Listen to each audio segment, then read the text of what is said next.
네. 오늘이 벌써 10월, 11월 2개월이 오늘 정강입니다. 앞에 목사님께서 정말 쉽고 간략하게 요약을 해주셨어요. 제가 오늘 주제로 잡은 것은 요한복음 10장입니다.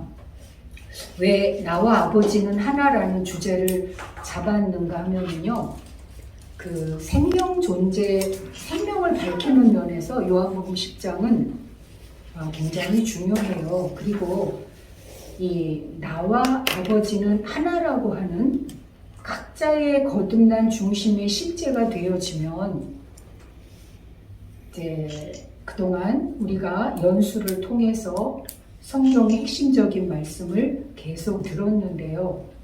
정말 삶에서 당당해집니다. 그리고 이제 성경에 여러 가지 복도 많고 여러 가지 정말 축복도 많은데, 그 중에서 나와 아버지는 하나라고 하는 면에 실제가 확실해지면 그 안에는 정말 어떤 아픔이나 또 갈등이나 또 이러한 것들이 없게 되어집니다. 그런 속에서 요한복음 10장을 전체를 할까 하다가 좀 내용이 많더라고요. 그래서 핵심적인 것만 제가 뽑았어요.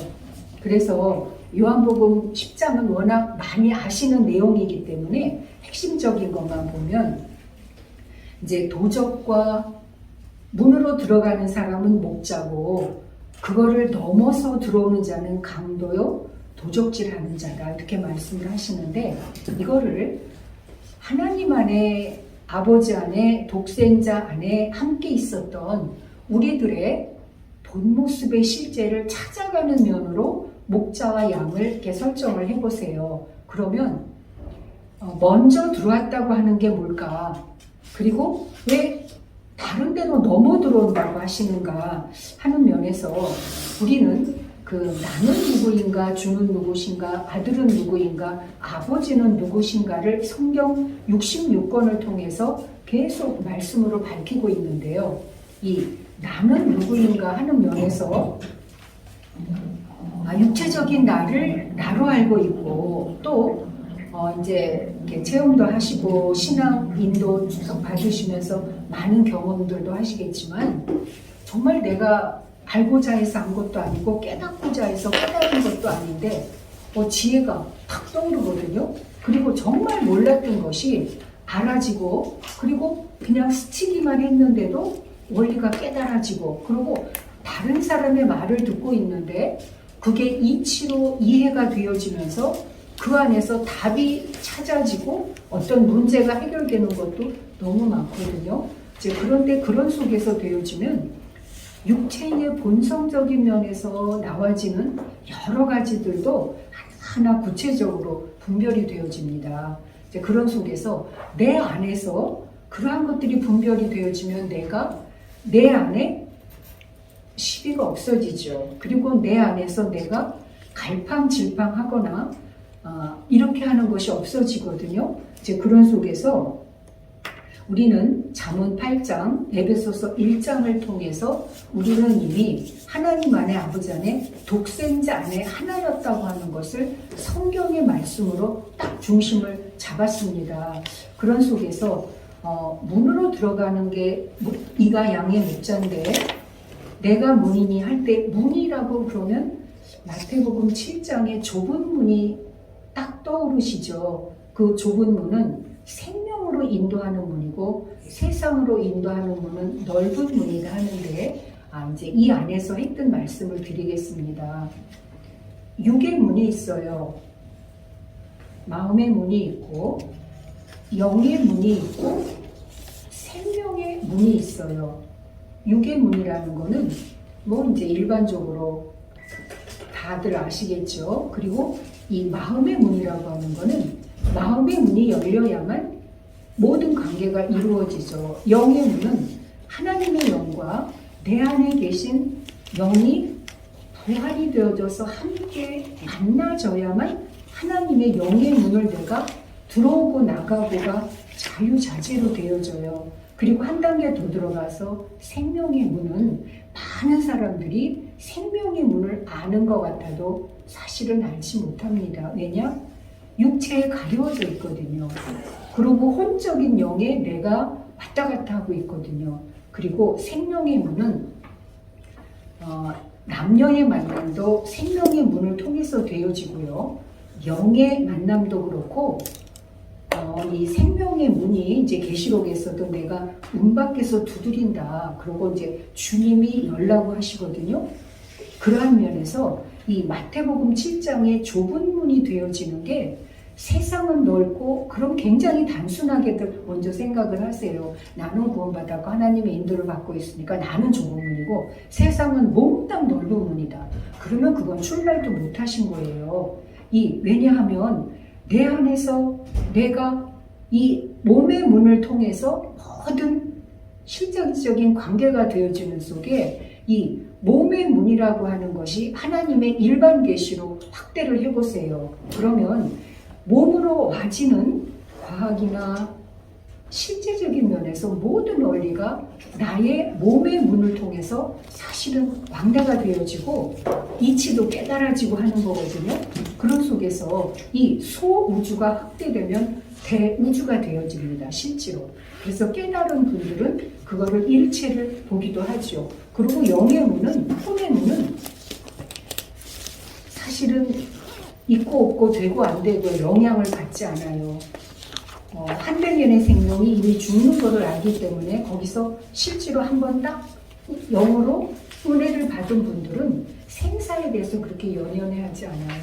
그리고 이 영의 문만 하더라도 그것이 이렇게 딱 성령을 받은 분들이나 영을 깨달은 분들은 그냥 이제 스치는 기운이라든지 한마디 총만 나와도 어디 소속이구나 그냥 알 수가 있거든요. 그런데 이 생명의 문은 항상 말씀을 드렸지만 요한복음 1장 1절 18절이에요.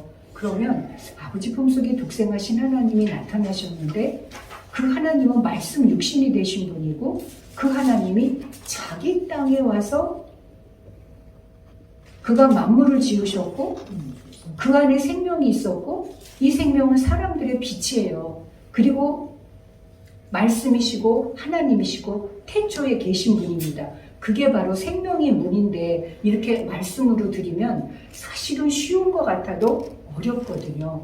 이제 그런 속에서 그러한 속에 이 생명의 문을 들어가는 걸 예수님은 말씀을 하고 계신 겁니다. 문으로 들어가는 이가 양의 목자라. 그러면 그러면 성경에서 말씀하고 있는 양으로 조명이 돼야 되고 목자는 예수님 한 분을 말씀을 하시거든요. 그러니까 내가 문이니 나로 말미암아 들어가면 구원을 얻고 들어가면 나오면 꼴을 얻고 말씀을 양식을 생명을 순간순간 받는 걸 말씀을 하시죠. 근데 도적은 도적질하고 죽이고 멸망시키려고 하는 거래요.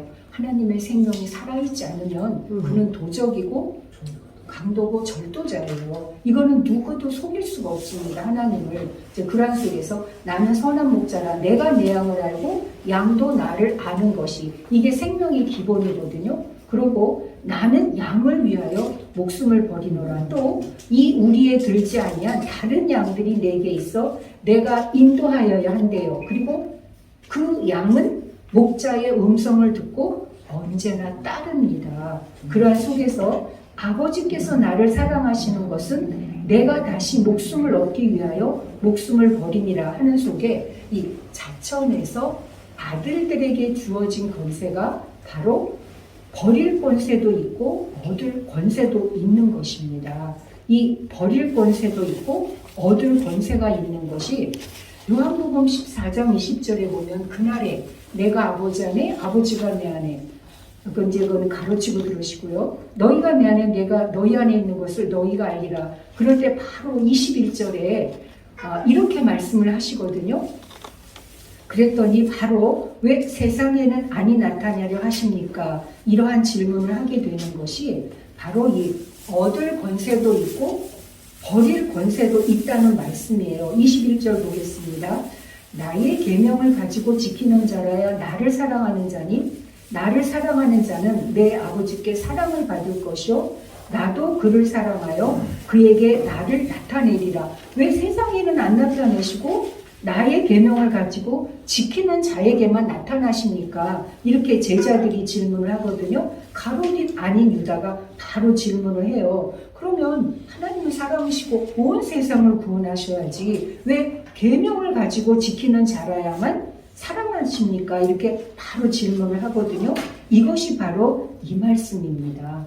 내가 스스로 얻을 권세도 있고 스스로 버릴 권세도 있다 하는 면에서는 우리는 말은 자천한 거듭난 생명의 아들들의 삶이라고 하는데 사실은 이 계명이 창세기에서 1장, 2장에서는 선악을 먹지 말라 하나님의 큰 명입니다. 그런데 요한복음 12장 49절 50절에 보면 나는 그의 명령이 영생인 줄 아노라 이렇게 말씀을 하시거든요. 그래서 이 계명을 요한일서에서 쭉 찾아보면 곧 말씀이고 하나님이고 실제가 되어지는 게 계명이에요. 다시 말하면 하나님 안에서 살아계신 생명 성령 진리의 말씀에 온전함이 임하고 그 안에 하나님의 생명이 늘 함께하게 되어지면 계명은 지키게 되어 있는 겁니다. 안에서 사랑이 우러나와서 그런 삶을 살게 되어 있는 거지 이 계명은 계명의 율법을 말씀하시는 것도 아니고 은혜의 진리도 진리가 오면 굉장히 분별력이 더 아주 세심하게 되어져요. 그래서 하나님의 생명이 임하지 않고서는 하나님의 사랑을 할 수가 없는 면에서 이 계명은 내 아버지께서 받았노라 해서 여기서 이 말씀을 하십니다. 아버지의 이름으로 행하는 일들이 나를 증거하는 것인데 이제 여기에서 우리들이 많은 착각을 했던 것이 구약은 종입니다. 목사님께서도 단호하게 말씀을 해주셨어. 구원이 없다. 구원은 예수님의 생명의 실제가 오실 때만이 구원이 있는 거다. 그것이 곧 성령도 과정이 되어지는 게 우리가 눈으로 보거든요. 2000년이 지나온 이 시대가 정말 우리들의 눈으로 보더라도 성령 시대가 완성이 되어졌다고 보시나요? 아닙니다. 성령 안에 재림의 시다라고 말하는 것은 성령 안에 신부 안에 하나님 자체의 씨가 우리가 지금 2개월 연수를 통해서 들은 안에서 영접한 살아계신 하나님의 말씀으로 정결한 청결한 성결한 그 신부 안에 하나님의 생명의 씨가 부활이 되어야만 생명의 아들로 거듭나야만 그 재림의 이제로서 우리들은 그 씨의 거듭난 삶의 이제를 우리는 정말 당당하게 살아갈 수가 있는 것이고요. 우리들의 이 나와 아버지는 하나라고 하시는 말씀 속에서 37절에 봅니다. 만일 내가 내 아버지의 일을 행치 아니하거든 나를 믿지 말려니와 행하거든 믿지 아니할지라도 그 일은 믿으라.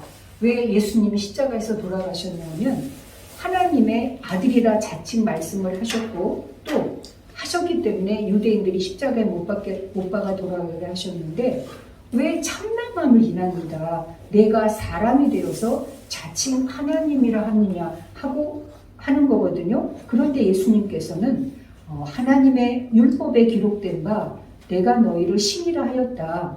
성경은 회하지 못하나니 하나님의 말씀을 받은 사람들을 신이라 하셨다 하는 면에 이러한 우리들은 하나님의 말씀을 받아서 신이라고 하는 당당함이 있어야 됩니다. 이거를 나의 어떤 부분적인 계시를 통해서 흐리게 해서도 안 되고 내가 하나님의 생명으로 거듭났다고 하면서 아직 미움을 받고 있는 아이거나 또 악한 자를 이겨야 할 청년이거나 또 아직 사역을 해야 할 아비적인 면이 되어 있으면 이것은 과정에 아직 머물러 있는 거기 때문에 이 하나님의 말씀을 받은 사람을 신이라고 하셨다는 속에 우리는 요한복음의 태초 말씀 복음과 그 다음에 요한일서에 태초부터 있는 생명의 말씀에 관하여 우리가 듣고 보고 주목하고 만진 바 되어졌다고 하는 그 생명의 실제를 우리는 요한복음 17장 3절에 영생, 또 고린도전서 13장 12절에 부분과 온전에 관한 면에서의 온전, 또 요한복음 14장에 그날의 성취, 그러면서 요한일서 5장 20절, 18절, 20절은 제가 끝에 이렇게 쭉 말씀을 해놨고요. 그 말씀 속에서 정말 생명이 있는 안에서는 영생의 실제가 이미 되어 있기 때문에 그러한 나와 아버지는 하나라고 예수님께서 당당하게 말씀하셨던 것처럼 오늘날 우리의 거듭난 삶이 정말 내가 육체의 모든 본성이 있어도 영향을 받지 않고 부분적인 계시를 통해서도 내가 거기에 미혹되지 아니하고 오직 하나님께로서 난 하나님의 아들의 생명과 함께 있었던 이미 그 안에는 영생이 되어 있는, 그거는 많이 성경에서 말씀을 드릴 수가 있어요. 요한복음 3장 16절, 하나님이 세상을 이처럼 사랑하사 독생자를 주셨으니 이는 저를 믿는 자마다 멸망치 않고 영생을 얻게 하려 하심이라 하는 속에 이미 생명 안에 영생의 실제가 되어 있는 면을 우리들은 나와 아버지는 하나라고 하시는 예수님의 말씀처럼 우리 안에서 이러한 증거와 함께 누리고 있는 자증이 온전하게 나타나서 정말 내가 어느 상황 어느 여건이 된다 하더라도 이렇게 말씀으로 아니면 나의 삶으로 나타낼 수 있는 한 분 한 분이 되시기를 축원드립니다. 아멘.